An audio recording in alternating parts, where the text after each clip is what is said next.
두 사랑의 언어. 플라톤은 기원전 385년경 아테네에서 한 권의 책을 썼습니다. 심포지온. 우리말로는 향연 또는 연회라는 뜻입니다. 이 책은 사랑에 관한 가장 아름다운 철학 텍스트 중 하나입니다. 아테네의 지성들이 한자리에 모여 술잔을 기울이며 사랑, 에로스에 대해 번갈아 이야기합니다. 소크라테스, 아리스토파네스, 파이드로스, 아가톤. 그리고 마지막으로 소크라테스가 지혜로운 무녀 디오티마에게 들은 이야기를 전합니다. 그 이야기의 핵심은 이것입니다.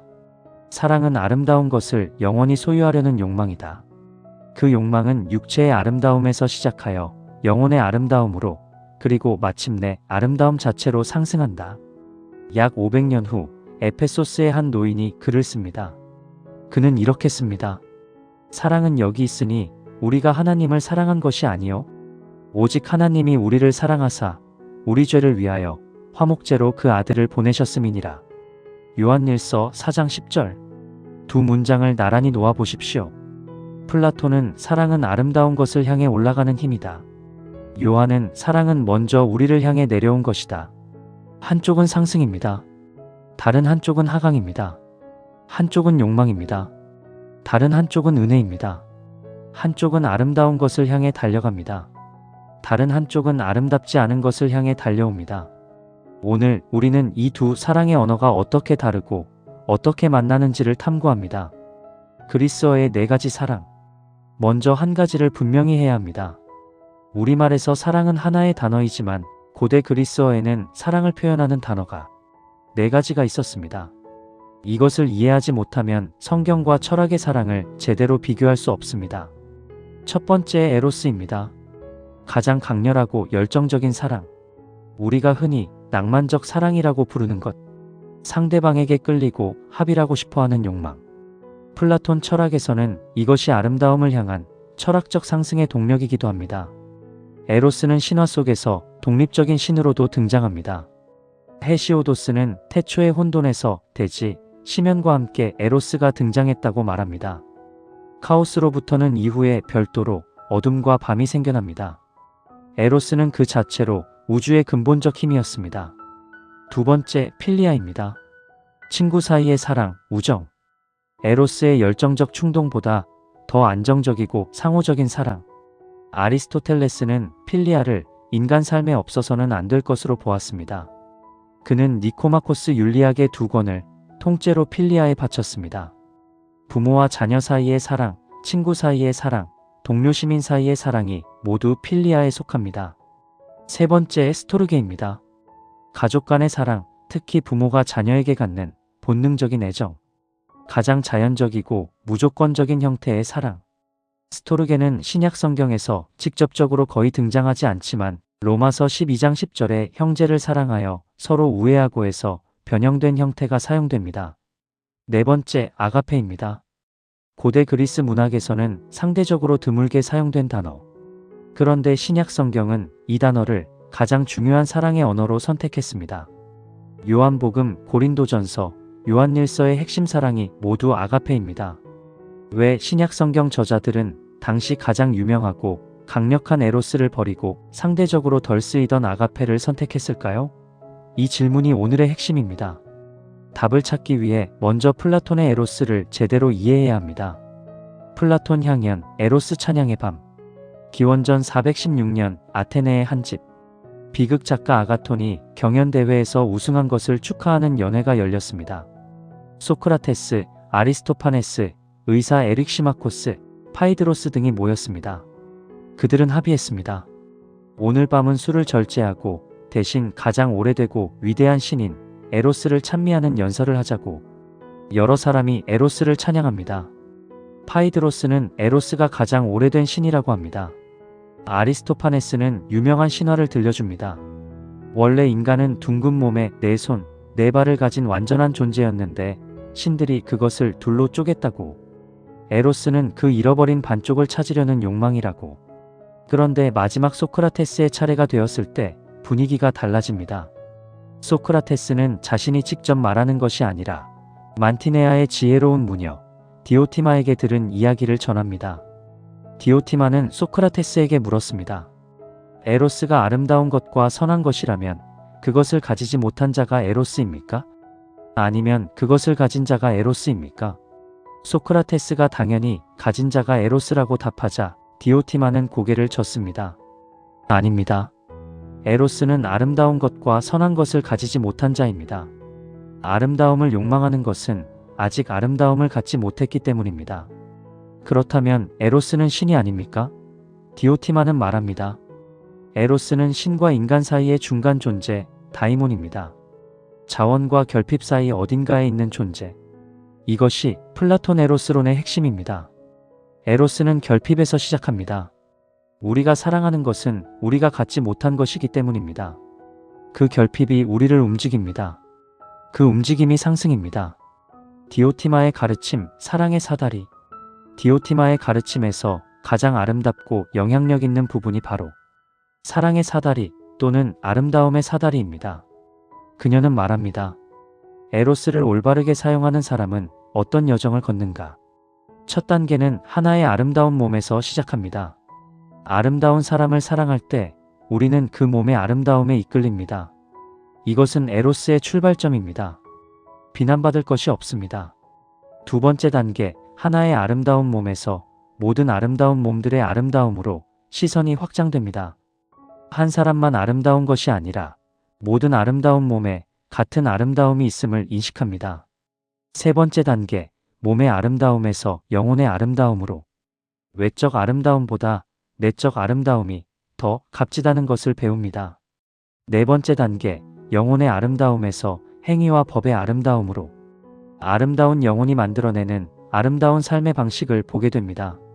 다섯 번째 단계, 지식의 아름다움으로 다양한 암들이 아름답다는 것을 깨닫습니다. 그리고 마지막, 최고 단계, 특정한 아름다운 것들이 아니라 아름다움 자체를 봅니다. 영원하고 변하지 않고 낳거나 소멸하지 않는, 더하지도 덜하지도 않는 진정한 아름다움 그 자체. 디오티마는 말합니다. 이 순간을 경험한 사람만이 참된 의미의 삶을 살았다고 할 수 있습니다. 단순한 덕이 아니라 아름다움 자체를 직접 본 자가 낳는 진정한 덕, 그것이 인간에게 불멸성을 줍니다. 이것이 플라톤의 에로스입니다. 결핍에서 시작하여 아름다움 자체로 상승하는 여정. 그 동력이 에로스. 이 편에서 우리가 다룬 플라톤의 동굴 비유와 연결해 보십시오. 동굴에서 태양으로 나아가는 여정이 에로스의 여정이기도 합니다. 어둠에서 빛으로, 그림자에서 실제로, 낮은 것에서 높은 것으로의 상승. 아리스토텔레스의 필리아, 덕의 우정. 플라톤의 제자 아리스토텔레스는 사랑을 다른 방식으로 접근했습니다. 그는 에로스의 상승보다 필리아의 상호성에 더 큰 관심을 가졌습니다. 아리스토텔레스는 니코마코스 윤리학 8권과 9권에서 필리아를 깊이 탐구합니다. 그는 필리아를 세 가지로 나눕니다. 첫째, 유용성에 기반한 우정입니다. 서로에게 이익이 될 때 유지되는 관계. 가장 하위의 형태입니다. 이익이 사라지면 관계도 끝납니다. 둘째, 즐거움에 기반한 우정입니다. 함께 있는 것이 즐겁기 때문에 맺는 관계. 유용성보다는 낮지만 여전히 조건적입니다. 즐거움이 사라지면 관계가 식습니다.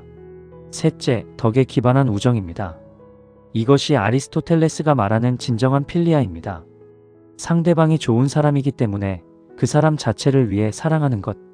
이 우정은 상대방이 무언가를 주어서 또는 함께 있는 것이 즐거워서가 아닙니다. 상대방의 인품, 덕 그 자체를 사랑하는 것. 아리스토텔레스는 말합니다. 이런 우정은 드뭅니다. 시간이 필요합니다. 함께 시간을 보내야 하고 서로를 알아가야 합니다. 그러나 한번 형성되면 가장 지속적입니다. 그는 또한 충격적인 말을 합니다. 좋은 사람은 자기 자신을 사랑해야 한다. 자기 혐오는 덕이 아닙니다. 자신의 이성과 덕을 사랑하고 그것에 따라 사는 사람이 진정으로 자신을 사랑하는 것이며 그런 사람만이 타인을 진정으로 사랑할 수 있습니다. 아리스토텔레스의 필리아는 에로스의 상승보다 더 현실적이고 공동체적입니다. 도시국가가 가능한 것은 시민들 사이의 필리아 때문입니다. 정의만으로는 공동체가 유지되지 않습니다. 사랑이 있어야 합니다. 이 아리스토텔레스의 통찰은 후에 기독교 공동체 신학에도 깊은 영향을 미쳤습니다. 사도행전의 초대교회가 한마음과 한뜻이 되었다는 묘사, 바울의 교회 공동체 신학. 여기에 필리아의 공동체적 사랑이 녹아 있습니다. 왜 신약 성경은 에로스를 쓰지 않았는가? 이제 핵심 질문으로 돌아옵니다. 신약 성경에는 에로스라는 단어가 단 한 번도 등장하지 않습니다. 구약 성경 70인역에도 에로스는 극히 드물게, 그것도 부정적 맥락에서만 사용됩니다. 왜 그랬을까요? 몇 가지 이유가 있습니다. 첫째, 에로스는 당시 너무나 강하게 육체적, 성적 욕망과 연결되어 있었습니다. 에로스 신의 신화적 이미지, 그리스 로마 문학에서 에로스가 가진 성격, 신약 성경 저자들이 말하려는 하나님의 사랑과는 너무 다른 연상을 불러일으켰습니다. 둘째, 더 근본적인 이유가 있습니다. 에로스는 구조적으로 결핍에서 출발하는 사랑입니다. 갖지 못한 것을 향해 나아가는 상승의 사랑. 그런데 하나님의 사랑을 이틀로 이해하면 문제가 생깁니다.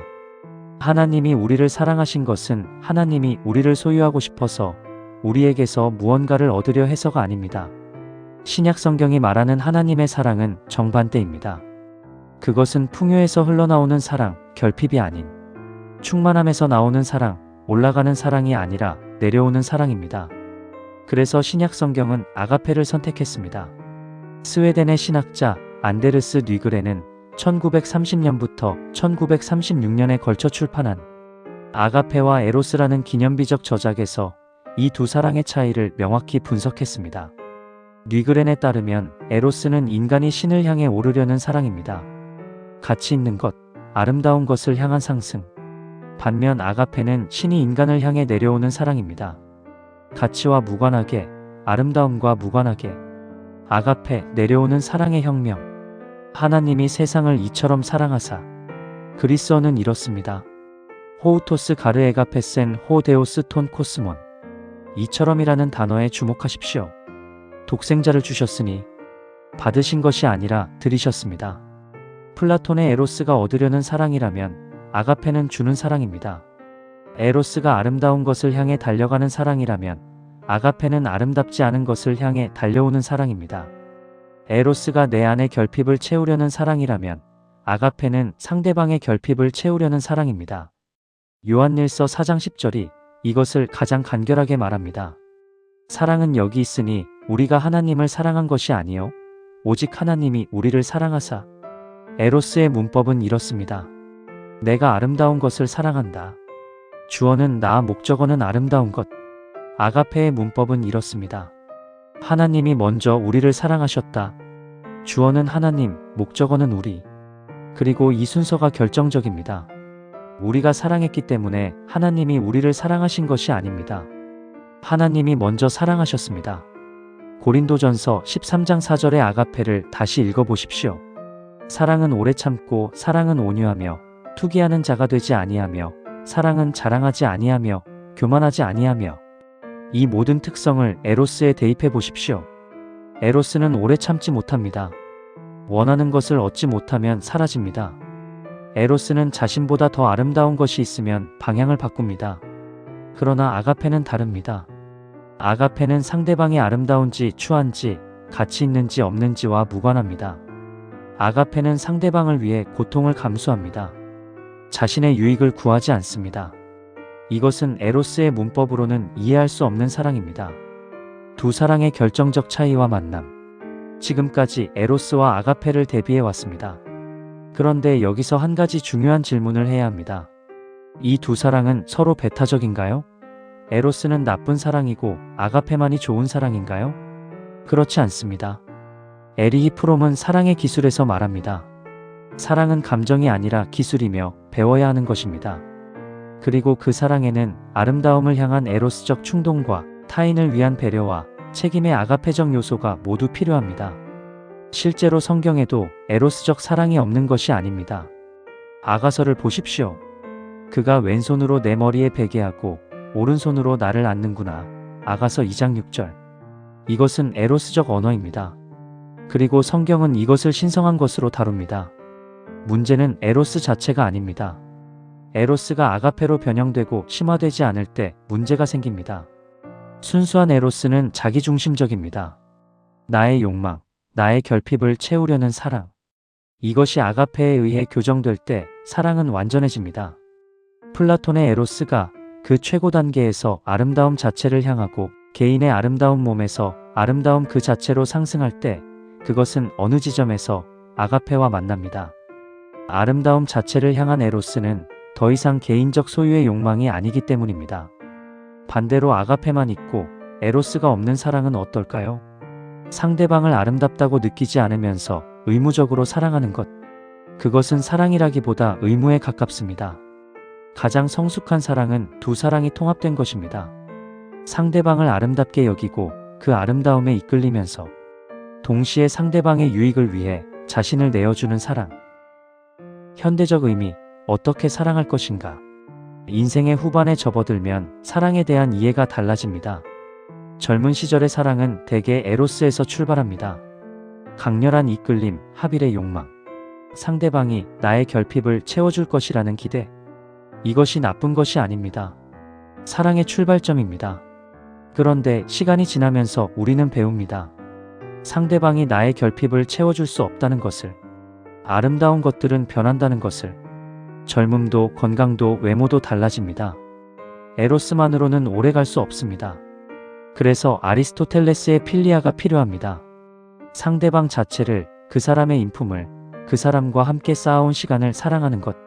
수십 년을 함께 살아온 부부의 사랑은 에로스에서 시작했지만 필리아로 성숙해집니다. 서로를 알고 서로를 위하고 서로의 덕을 사랑하는 우정. 그리고 노년의 사랑은 아가페로 향합니다.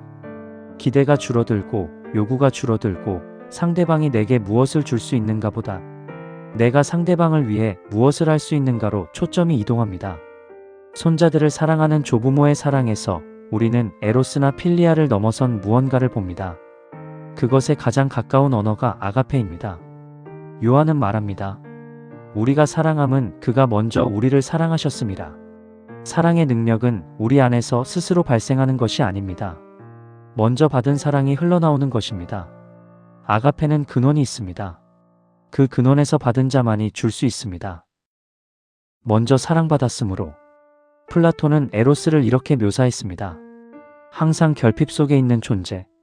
가난한 신 페니아와 풍요의 신 포로스 사이에서 태어난 다이몬. 결핍과 풍요 사이 어딘가에서 항상 아름다운 것을 향해 달려가는 존재. 어쩌면 그것이 우리이기도 합니다. 우리는 사랑하고 싶지만 그 사랑을 완전히 갖지 못합니다. 사랑받고 싶지만 그 사랑이 충분하지 않다고 느낍니다. 에로스처럼 우리는 결핍 속에서 충만함을 향해 달려갑니다. 그런데 요한은 말합니다. 우리가 사랑함은 그가 먼저 우리를 사랑하셨습니다. 그 달려감이 가능한 것은 우리가 이미 먼저 사랑받았기 때문입니다. 에로스가 결핍에서 출발한다면 아가페는 이미 받은 사랑에서 출발합니다. 결핍에서 나오는 사랑과 충만함에서 흘러나오는 사랑. 플라톤의 에로스는 우리에게 말합니다. 더 아름다운 것, 더 높은 것을 향해 계속 나아가세요. 그 상승을 멈추지 마세요. 요한의 아가페는 우리에게 말합니다. 당신은 이미 사랑받았습니다. 그 사랑에서 출발하세요. 그리고 그 사랑을 흘려보내세요. 두 가르침은 우리 삶에서 하나가 됩니다. 더 아름다운 것을 향해 나아가면서 동시에 먼저 받은 사랑을 기억하는 것. 상승하는 에로스와 내려오는 아가페.